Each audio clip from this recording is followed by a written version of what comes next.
तो सुबह का बज रहा था 10:30 और हम चीकू को खोल देते हैं। चीकू थोड़ा-सा पत्ता वत्ता खा लेता है, गाजर खाने के बाद वो तो सुसु पॉटी करता है, वो कपड़े पे बैठ के ही सुसु पॉटी करता है, वो भी कोने में, वो इधर-उधर सुसु पॉटी कभी नहीं करता है, वो बहुत समझदार बच्चा है मेरा। और फिर हम दूध खौला लेते हैं, दूध खौलाने के बाद हम झाड़ू लगा रहे थे, तो झाड़ू लगाते-लगाते मुझे याद आया कि मुझे जाना था आज चीकू के लिए घास लाने के लिए, क्योंकि उसका घास ख़त्म हो गया था और हम उससे प्रॉमिस करके बैठे हुए थे कि हम तुम्हारे लिए घास लेकर के आएँगे।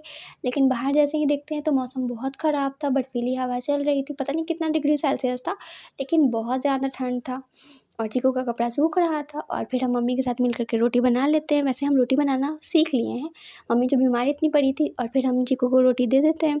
चीकू रोटी के साथ थोड़ा बहुत कॉम्प्रोमाइज़ कर लेता है, लेकिन घास तो उसके लिए होना ही चाहिए, तो ये सोच कर के हम तैयार हो जाते हैं, ऐसे गाती-वाती बाँध कर के तैयार हो जाते हैं जाने के लिए।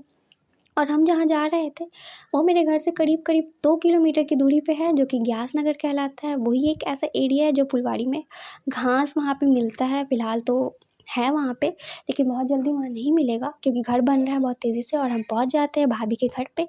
एक भाभी यहाँ रहती हैं, तो उनका कभी भी यहाँ पे नाली का निकासी नहीं है, हमेशा ऐसा पानी ही लगा रहता है, और हमारे साथ-साथ इन बेज़ुबानों को भी काफ़ी मुश्किल हो रही थी यहाँ पे जाने-आने में। फिर हम सोचते हैं कि बेकार ही हम भाभी के घर पे गए थे, लेकिन क्या कर सकते हैं।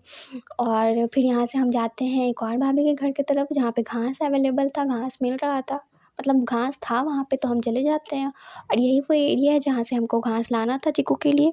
पिछली बार भी हम यहीं से घास लेकर के आए थे चीकू के लिए, और इस बार भी हम लेकर के आए हैं चीकू के लिए, क्योंकि चीकू बहुत छोटा-सा है, तो उसके लिए इतना तो करना बनता है, और वैसे भी हम जिससे प्यार करते हैं उसके लिए हम इतना कर सकते हैं। और ये नौसा का छोर है, एकदम नौसा का एंड है। अब जो लोग मुझे देख रहे होंगे उनको पता होगा कि नौसा क्या है। और ये मेरी भाभी का घर था, और यहाँ से हम आगे बढ़ते हैं तो वहाँ मुझे मिल जाता है मिट्टी। मिट्टी किसी का ज़मीन भरा रहा था, और भाई साहब हम मिट्टी यहाँ से ले लेते हैं, क्योंकि हम ठहरे पौधा लवर, तो हम अपने लिए थोड़ा बहुत मिट्टी ले लेते हैं। और जैसे ही हम जा रहे थे तो भाभी मुझे बोलती है कि चलो मेरे घर पे, तो हम भाभी के घर पे चले जाते हैं।